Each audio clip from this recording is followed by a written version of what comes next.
নমস্কাৰ সকলোকে স্বাগতম জনাইছো আসাম কেৰিয়াৰ পইণ্ট ইউটিউব চেনেলটোলৈ বন্ধুসকল আজিৰ এই ভিডিঅ'টিত আমি আপোনালোকৰ আগন্তুক অনুষ্ঠিত হ'ব লগা এপিএছচি গ্ৰেড 4 পৰীক্ষাৰ বাবে সহায়ক হোৱাকৈ গণিতৰ আৰু এটা নতুন ক্লাছ লৈ আহিছো তো এই ক্লাছটোত আমি কিছুমান ইম্পৰ্টেন্ট ফৰ্মুলা আৰু লগতে কিছুমান শৰ্ট ট্ৰিক্সৰ সহায়ত আপোনালোকক কোৱেশ্যনখিনি কৰাই দিম যাতে এক্সামত গৈ খুব কম সময়ৰ ভিতৰতে এনে ধৰণৰ কোৱেশ্যনবোৰ আপোনালোকে সলভ কৰিব পাৰে আৰু এটা কথা ইয়াতে আপোনালোকক জনাই থওঁ আমি আপোনালোকৰ এপিএছচি গ্ৰেড 4 পৰীক্ষাৰ কাৰণে সহায়ক হোৱাকৈ কিছুমান পিডিএফ বনাইছো যিখন আপোনালোকৰ সিলেবাস দিছে ক্লাছ 6 7 আৰু 8 ৰ তো সেই সিলেবাস মতে আমি আপোনালোকৰ কাৰণে পিডিএফ খিনি বনাইছো তো পিডিএফ খিনি পাবলৈ আমাক এই নম্বৰটোত হোৱাটছআপত মেছেজ কৰিব 8133840965 এই নম্বৰটোত আপোনালোকে কল নকৰিব কল নাহে কেৱল হোৱাটছআপত এটা মেছেজ কৰি জনাই দিব যে এপিএছচি গ্ৰেড 4 গুটেখিনি পিডিএফ লাগে তো কেৱল 79 টকা এটা পেমেন্ট কৰিলে আমি আপোনালোকক গুটেখিনি সাবজেক্টৰ পিডিএফ সেন্ড কৰি দিম ঠিক আছে এতিয়া আমি কোৱেশ্যনখিনি চাওঁ তো ফাৰ্স্ট কোৱেশ্যনটো কি দিছে ৰুট ওভাৰৰ ভিতৰত 15 * 3 * 20 plus root over 0.09 plus root over 42 plus 7 তো ইয়াৰ ভ্যালুটো কিমান হ'ব ঠিক আছে এতিয়া আমি যদি ভালদৰে চাওঁ ৰুট ওভাৰৰ ভিতৰত কি কি দিয়া আছে 15 * 3 * 20 তাৰ পিছত প্লাস ৰুট ওভাৰৰ ভিতৰত 0.09 প্লাস ৰুট ওভাৰ 42 প্লাস 7 এতিয়া আমি যদি ইয়াৰ ভ্যালুটো চাওঁ ৰুট ওভাৰৰ ভিতৰত 15 পূৰণ 3 পূৰণ 20 এই গুটেকিটা পূৰণ কৰিলে কিমান হ'ব 15 3 45 45 আৰু 2 90 90 900 ঠিক আছে কিমান হ'ব এটো 900 হ'ব প্লাস 0.09 ৰ ভ্যালুটো হৈছেগে ৰুট ওভাৰৰ পৰা যদি আমি উলিয়াই দিও তেতিয়া এটো হৈ যাব 0.3 আৰু প্লাস ৰুট ওভাৰ 42 প্লাস 7 ইয়াৰ ভ্যালুটো হ'বগে 42 হাতে 49 ঠিক আছে এটো হৈ গলগে 49 এতিয়া ৰুট ওভাৰ 900 মানে কিমান আমি যদি চাওঁ ৰুট ওভাৰ 900 মানে হৈছে 30 হল প্লাস 0.3 আৰু প্লাস হৈ থাকিলে 49 মানে হৈছে 7 হৈ গল এতিয়া আমি যদি ইয়াৰ ভ্যালুটো উলিয়াও 30 0.3 আৰু 7 তো এটো যাব 37.3 ঠিক আছে কিমান হলগে আমাৰ আনসাৰটো 37.3 অপচন সি টো হৈ যাব কাৰেক্ট আনসাৰ ঠিক আছে অপচন সি টো হৈ গল কাৰেক্ট আনসাৰ নেক্সট কোৱেশ্যনটো হৈছে 60 জন ছাত্ৰৰ এটা ছাত্ৰাবাসত 30 দিনৰ খাদ্য মজুত আছে যদি ছাত্ৰাবাসত নতুনকৈ 15 জন ছাত্ৰই যোগদান কৰে তেন্তে মজুত খাদ্যৰে ছাত্ৰাবাসটো কিমান দিন চলিব পাৰিব মানে এটা হোষ্টেলৰ কথা কৈছে যে হোষ্টেল এটাত 60 জন ছাত্ৰ ছাত্ৰীৰ কাৰণে বা 60 জন ষ্টুডেন্টৰ কাৰণে 30 দিনৰ খাদ্য মজুত আছে সেই হোষ্টেলটোত যদি আৰু নতুনকৈ 15 জন এড কৰা হয় বা 15টা নতুন এডমিশন কৰা হয় তেতিয়া হলে সেই একেখিনি খাদ্যৰে কিমান দিন চলিব হোষ্টেলখন একেখিনি খাদ্যৰে কিমান দিন চলিব এতিয়া আমি যদি চাওঁ টোটাল খাদ্যটো আমি উলিয়াই লৈছো তো 60 জন ছাত্ৰ ছাত্ৰীৰ কাৰণে 60 জন ছাত্ৰ ছাত্ৰী আছিল আৰু টোটাল খাদ্য আছিল 30 দিনৰ মানে 30 দিনৰ মানে 60 জন ছাত্ৰ ছাত্ৰীৰ কাৰণে 30 দিনৰ খাদ্য আছিল এতিয়া আমি যদি টোটাল খাদ্যৰ পৰিমাণটো উলিয়াই লওঁ টোটাল খাদ্যৰ পৰিমাণটো হৈ যাব 60 পূৰণ 30 আৰু 60 পূৰণ 30 কৰিলে 6 * 18 আৰু 2 শূন্য 1800 আমি একক ধৰি লৈছো বা ইউনিট 1800 ইউনিট কি আছে খাদ্য আছে হল ভালকে বুজি পাইছে এতিয়া ছাত্ৰ ছাত্ৰীৰ সংখ্যা কিমান হৈ যাব টোটাল ছাত্ৰ ছাত্ৰীৰ সংখ্যা হৈ যাব 60 আৰু নতুনকৈ আহিছিল 15 60 আৰু 15 যোগ কৰিলে হৈ যাব 75 হৈ গল টোটাল ছাত্ৰ ছাত্ৰী হৈ গলগে 75 এতিয়া চাব ভালকে টোটাল খাদ্য আছে 1800 ইউনিট আৰু ছাত্ৰ ছাত্ৰী আছে টোটাল 75 এতিয়া সিম্পল 1800ক যদি আমি 75 ৰে হৰণ কৰি দিও তেতিয়া আমাৰ খাদ্যৰ পৰিমাণটো ওলাই যায় মানে কিমান দিন যাব ঠিক আছে ডাইৰেক্ট 1800ক আমি যদি 75 ৰে হৰণ কৰি দিও তেতিয়া আমাৰ আনসাৰটো ওলাই যাব তো এটো যদি আমি কাটাকাটি কৰো তেতিয়া কিমান হ'ব এটো হৈ যাব 24 ঠিক আছে 24 দিনৰ খাদ্য তেতিয়া থাকিব অপচন ডি টো হৈ যাব ইয়াতে শুদ্ধ উত্তৰ হেই একাখিনি খাদ্যৰে আমি 75 জন ছাত্ৰ ছাত্ৰীক 24 দিন খুৱাব পাৰিম মানে ঠিক আছে তো নেক্সট কোৱেশ্যনটো চাওঁ এতিয়া বুজি পাইছে চাগে এটো কি কৈছে চাওক এবিসি ত্ৰিভুজৰ বিসি বাহুৰ সমান্তৰালকৈ ডিই এডাল ৰেখা এডি সমান 2 সেন্টিমিটাৰ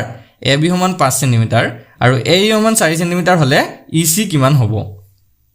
তো এবিসি আমি এটা ত্ৰিভুজ আঁকি চাওঁ এই কোৱেশ্যন বিলাক আপোনালোকে ফিগাৰ বনাই কৰিবলৈ চেষ্টা কৰিব মানে ছবি এটা আঁকি চেষ্টা কৰিব তেতিয়া হলে আপোনালোকৰ মানে ইজি হৈ যায় কোৱেশ্যনটো বুজিবলৈ ইজি হৈ যায় তো এটা এবিসি আমি আঁকিছো এ বি সি আৰু বিসি বাহুৰ সমান্তৰালকৈ ডি আৰু এডাল ৰেখা বুলি কৈছে এডাল ডি ঠিক আছে এডাল ডি আমি বনাই ললো তাৰপিছত কি দি থৈছে এতিয়া এ ডি 2 সেন্টিমিটাৰ এটো এ ডি একন 2 A B 5 centimetre A B গুটেকল এই গুটেডাল হৈছে 5 সেন্টিমিটাৰ তাৰপিছতে এ ই 4 সেন্টিমিটাৰ এটো হৈছে 4 সেন্টিমিটাৰ তাৰপিছতে ই সি উলিয়াব গৈছে একন উলিয়াব গৈছে হল এতিয়া কি দিয়া আছে কিতাপ যদি আমি চাও এ ডি দিয়া আছে 2 এ বি গুটেডাল 5 সেন্টিমিটাৰ দিয়া আছে আমাক ইয়াত আৰু এটা বস্তু লাগিব এতিয়া এই ডি বি কোন লাগিব ডি বি কিমান হ'ব আমি উলিয়াই লৈছো তো ডি বি কিমান হ'ব তো এটো হৈ যাব 5 মাইনাস উপৰ গুটেকন 5 উপৰকন 2 5 ৰ পৰা 2 বিয়োগ কৰিলে হৈ যাব তো 5 ৰ পৰা 2 বিয়োগ কৰিলে হ'ব 3 তো ডি বি কোন কিমান হ'ল 3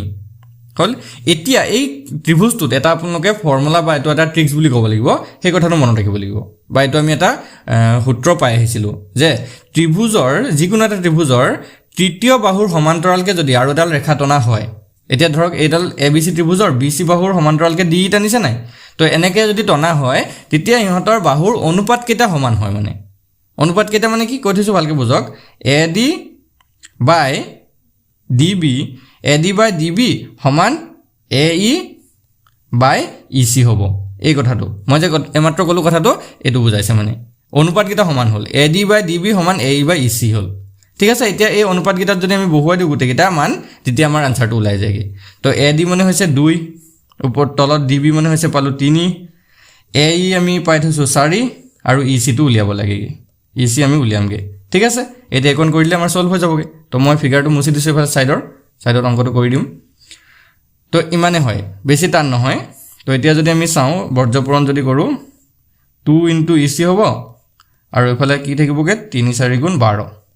তো এতিয়া 2 টো ইফালে যোৱাৰ লগে লগে হৈ যাব হৰণ ই সি ইকুয়াল 12/2 2 যদি 12 কাটো এটা 12 কাটিলে যাব 6 বাৰ তো ই সিৰ মানটো আমাৰ কিমান ওলাই গল 6 ই সি ইকুয়াল 6 সেন্টিমিটাৰ এটো आंसर অপচন বি টো হৈ যাব ইয়াতে কাৰেক্ট आंसर বেছি টান বস্তু নহয় এটোৱে হয় ঠিক আছে আগবাঢ়ো নেক্সট কোৱেশ্চনটোলে নেক্সট চাও যদি এটা বৃত্তৰ পৰিসীমা আৰু কালি সাংখ্যিকভাৱে সমান হয় তেন্তে বৃত্তটোৰ ব্যাসাৰ্ধ কিমান হ'ব কি কৈছে যদি বৃত্ত এটাৰ পৰিসীমা আৰু কালিটো সমান হয় এতিয়া আমি বৃত্তৰ পৰিসীমা বা পৰিধি উলোৱা ফৰ্মুলাটো আৰু কালি উলোৱা ফৰ্মুলাটো কম্পেয়াৰ কৰিলে হৈ যাবগে ঠিক আছে তো বৃত্তৰ পৰিসীমা বা পৰিধি উলোৱা ফৰ্মুলাটো হৈছে 2 পাই r আৰু কালি উলোৱা ফৰ্মুলাটো হৈছে পাই r স্কয়াৰ তো এটো সাংখ্যিকভাৱে সমান বুলি কৈছে তো এটো মাজত আমি ইকুৱেল দি দিলো এতিয়া r এফালে এটা আছে ইয়াত r এটা আছে কাটি গল থাকিলে এফালে 2 পাই আৰু এফালে থাকিলে পাই r পাই পাই দুইফালে আছে কাটি গল থাকিলেগে কি এফালে থাকিলে 2 আৰু এফালে থাকিলে r r মানে কি ব্যাসাৰ্ধ নহয় জানো আৰু r ইকুৱেল কিমান কি ওলালে 2 ওলালে এটো হৈছে ব্যাসাৰ্ধতে যেটো আমাক সুধিছে কিমান হ'ব তো এটো হৈ যাব 2 একক অপচন এটো হৈ যাব ইয়াতে কারেক্ট आंसर ঠিক আছে যদিহে কোনো এটা বৃত্তৰ পৰিধি আৰু কালিটো সাংখ্যিকভাৱে সমান হয় তেতিয়া হলে তাৰ ব্যাসাৰ্ধটো হ'ব লাগিব 2 সেন্টিমিটাৰ বুজি পাইছে আগবাঢ়ো নেক্সট কোৱেশ্চনটোলে নেক্সট যদি লসাগু 91 আৰু 26 ইকুৱেল 182 তেতিয়া হলে গসাগু 91 আৰু 26 কিমান হ'ব দুটা সংখ্যাৰ লসাগুটো দিয়া আছে আমাৰ 182 গসাগুটো কিমান হ'ব সুধিছে তো এই কোৱেশ্চনটোত আমি এটা ফৰ্মুলা মনত ৰাখো ফৰ্মুলাটো হৈছে এটো LCM * HCF equal x * y এই ফৰ্মুলাটো মই আগতে ক্লাস বিলাকত কৈ আহিছো আৰু শিকাইও আহিছো এটো মনত ৰাখি থব তো LCM * HCF ইকুৱেল কি x * y x * y মানে হৈছে সংখ্যা দুটাৰ পূৰণফল ঠিক আছে এতিয়া আমি ইয়াত LCM টো 82 দিয়ে থৈছে HCF টো আমি উলিয়ামগে তো এটো আমি 182 দে এটো 182 ইনটু HCF টো আমি নাজানো আৰু ইয়াত কিমান হ'বগে 91 ইনটু 26 হৈ গল এতিয়া 182 এফালে পূৰণ হৈছে হেফালে যোৱাৰ লগে লগে হৈ যাব হৰণ তো HCF ইকুৱেল কিমান হ'ব তেতিয়া 91 ইনটু 26 ডিভাইডেড বাই 182 91 যদি 182 কাটি দিও এটো দুবাৰ যাব 2 এ যদি আমি 26 কাটি দিও 13 বাৰ যাব তো HCF তোমাৰ দেখা দেখি ওলাই গল 13 হৈ গল অপচন ইয়াৰ ভিতৰত এটো হৈ যাব কাৰেক্ট आंसर ইজি কোৱেশ্চন হয় ইমান টান নহয় আপোনালোকে ভাবি নাথাকিব যে বহুত টান আহিব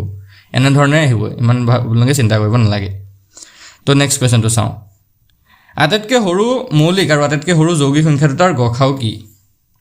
আটাইতকৈ সৰু মৌলিক সংখ্যাটো আৰু আটাইতকৈ সৰু যৌগিক সংখ্যা দুটাৰ গসাউটো সুধিছে তো আমি জানিব লাগিব প্ৰথমতে আটাইতকৈ সৰু মৌলিক আৰু আটাইতকৈ সৰু যৌগিক সংখ্যা দুটা কি কি তো আটাইতকৈ সৰু মৌলিক সংখ্যাটো হৈছে 2 আৰু আটাইতকৈ সৰু যৌগিক সংখ্যাটো হৈছে 4 ঠিক আছে 2 আৰু 4 আৰু ইহঁতৰ গসাউ যেহেতু সুধিছে 2 আৰু 4 গসাউটো 2 হ'ব ঠিক আছে অপচন বি টো হৈ যাব কারেক্ট आंसर লসাগু যদি সুধিলেন তেতিয়া ইহঁতৰ লসাগুটো হলতেন 4 ঠিক আছে লসাগুটো 4 আৰু গসাগুটো 2 নেক্সট কোৱেশ্চনটো চাওঁ কি কৈছে 65% ৰ 240 প্লাস x% ৰ 150 সমান 210 হলে x ৰ মান কিমান তো এটো এটা ইন্টাৰেস্টিং কোৱেশ্চন হয় ভালকে চাব কি কৈছে 65% ৰ 240 প্লাস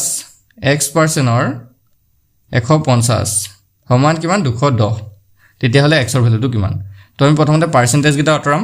ইয়াৰ পাৰ্সেন্টেজ অতৰাৰ লগে লগে কি হৈ যাব 100 এটা দি হৰণ হৈ যাব 65/100 into ইয়াত 240 plus x or percentage to অতৰাৰ লগে লগে হৈ যাব x/100 into 150 is equal 210 এটা ইয়াৰ এটা শূন্য কাটিলো ইয়াৰ এটা শূন্য কাটিলো ইয়াৰ শূন্য শূন্য 24ক যদি 2 ৰে কাটো 12 বাৰ যাব 10ক 2 ৰে কাটিলে 5 বাৰ যাব 5 এ যদি আমি 65 কাটি দিও 13 বাৰ যাব তো ইয়াত থাকি যাব তেতিয়া 13 পূৰণ 12 আৰু ইয়াত যদি আমি আকৌ 2 ৰে 10 ৰে কাটিটো 10ক 2 বাৰ যাব 5 ৰে 15ক যাব 3 বাৰ তো এটো হৈ যাবগে 3x/2 আৰু ইফালে হৈ যাব 210 এতিয়া 12 আৰু 13 যদি পূৰণ কৰি দিও কিমান হ'ব 12 আৰু 13 টো মই পূৰণ কৰি চাইছো সাইডত এটো 2 3 গুণ 6 2 গুণ 2 1 3 গুণ 3 1 গুণ 1 6 3 2 5 156 তো এটো হৈ যাব 3x/2 = 210 minus 156 minus হ'ব এতিয়া মই ওপৰখিনি মুছি দিও ওপৰখিনি মুছি দিও আপোনালোকে নোট কৰি ল'ব এখিনি ভিডিওটো পজ কৰি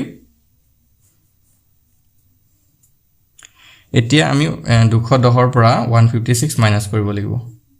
তো 10 ৰ ছগল থাকিল 4 ইয়াত থাকিলে 10 ৰ পাছগল থাকিল 5 54 ঠিক আছে তো এটো কিমান হ'ব 3x/2 = 54 এতিয়া x ৰ ভ্যালুটো যেহেতু আমাৰ উলিয়াব লাগে 2 টো ওপৰ লাগি যাব 54 * 2 হ'ব আৰু তলত 3 টো আহি যাব এতিয়া 3 এ যদি আমি 54 কাটো 3 এ 54 কেবাৰ যাব 3 গুণ 3 3 8 গুণ 24 18 18 দুগুণ কিমান হ'ব 36 তো x ৰ ভ্যালুটো আমাৰ কিমান লাগল 36 অপচন ডি টো হ'ব কারেক্ট आंसर অপচন ডি টো হৈ গল কারেক্ট आंसर বুজি পাইছে খেলিমে লগা নাই নহয় আগবঢ়ো নেক্সট কোৱেশ্চন তুলে নেক্সট তো চাওক তিনিটা অংকৰে লিখিব পৰা আটাইতকৈ ডাঙৰ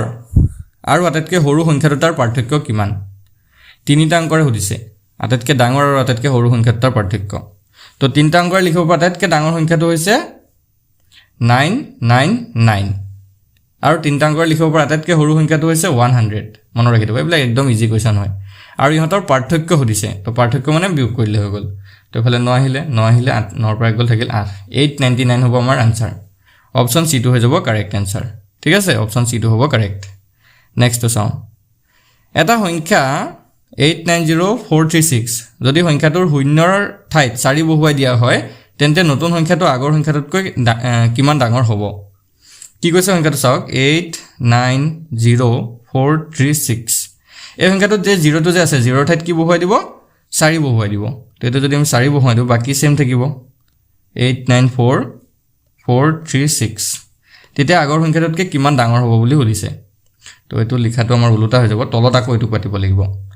890436 কাৰণ এটো ডাঙৰ হ'ব না এটো ডাঙৰ হ'ব এটো সৰু হ'ব এতিয়া মাইনাস যদি কৰো 0 6 পৰা 6 গলে 3 পৰা 3 গলে 0 4 পৰা 4 গলে 0 এটো 4000 ডাঙৰ হ'ব ঠিক আছে 4000 ডাঙৰ হ'ব অপচন সি টো হ'ব কাৰেক্ট आंसर এটো ইমান ইজি হয় একেবাৰে ইজি নেক্সট তো চাওক তলৰ কোনটো সংখ্যা 9 ৰে বিভাজ্য ঠিক আছে কোনটো সংখ্যা 9 ৰে বিভাজ্য সুধিছে তো এটা 9 ৰে বিভাজ্য আমি চেক কেনে কৰিম ধৰক আমি অপচনৰ থ্ৰুয়ে যাম তো প্ৰথম সংখ্যাটো যে দিছে 246741 ইয়াৰ যে যিকিটা ডিজিট আছে ন 2 4 6 7 4 1 গুটেইখিনি যোগ কৰি চাম যোগফলটো যদি 9 ৰ গুণিতক ওলায় ধৰক 9 ওলাব পাৰে 18 ওলাব পাৰে 27 ওলাব পাৰে 36 ওলাব পাৰে তো যদি ওলায় তেতিয়া হলে গুটেই সংখ্যাটোক 9 ৰে হৰণ যাব যদি তাৰ বাহিৰে বেলেগ কিবা সংখ্যা ওলায় তেতিয়া 9 ৰে হৰণ নাযায় মানে তো প্ৰথমটো যদি যোগ কৰি চাও 2 4 6 6 6 12 12 হাতে হৈ যাবগে 19 19 4 23 1 24 কিমান লব 24 এটো নহব নেক্সট যদি আমি চাও 160686 ইয়াত যদি চাও 6 কে 7 হাতে 6 13 13 হাতে 21 21 6 হলগে 27 তো এটো উলালে 27 9 ঘৰ নেটা ওলাব 9 27 তো আমাৰ এটো অপচন কাৰেক্ট হ'ব ঠিক আছে 160686 686 এই সংখ্যাটো 9 ৰে হৰণ যাব ঠিক আছে এই সংখ্যাটো 9 ৰে হৰণ যাব আৰু বাকিকিটা তেতিয়া চেক কৰা দৰকাৰ নাই এটো যদি আমাৰ উলাই গৈছে 9 ৰে হৰণ যায় তে বাকিখিনি চেক নকৰিলে হৈ যাব তো এনেকে ধৰণে আমি 9 ৰে বিভাজ্যতাটো চেক কৰিব পাৰো তো বন্ধুসকল আজিৰ ভিডিওত আমি একেটা কোৱেশ্চনে চালো যদি কোৱেশ্চনখিনি ভাল লাগে ভিডিওটো এটা লাইক কৰি দিব আৰু চেনেলটো সাবস্ক্ৰাইব কৰি কাষত থকা বেল আইকনটো দবাই দিব আৰু যদি এপিএসসি গ্ৰেড 4 গুটেখিনি আপোনালোকে পিডিএফ লৈ পিনে আৰু ভালদৰে প্ৰিপাৰেচন কৰিম বুলি ভাবে তো এইটো নম্বৰত আমাক মেছেজ কৰিব 8133840965 এই নম্বৰটো আমাৰ হোৱাটসঅ্যাপ নম্বৰ হয় মেছেজ এটা কৰি আপোনালোকে 79 টকা এটা পে কৰি দিলে মাত্ৰ আমি গুটেখিনি পিডিএফ আপোনালোকক সেন্ড কৰি দিম ধন্যবাদ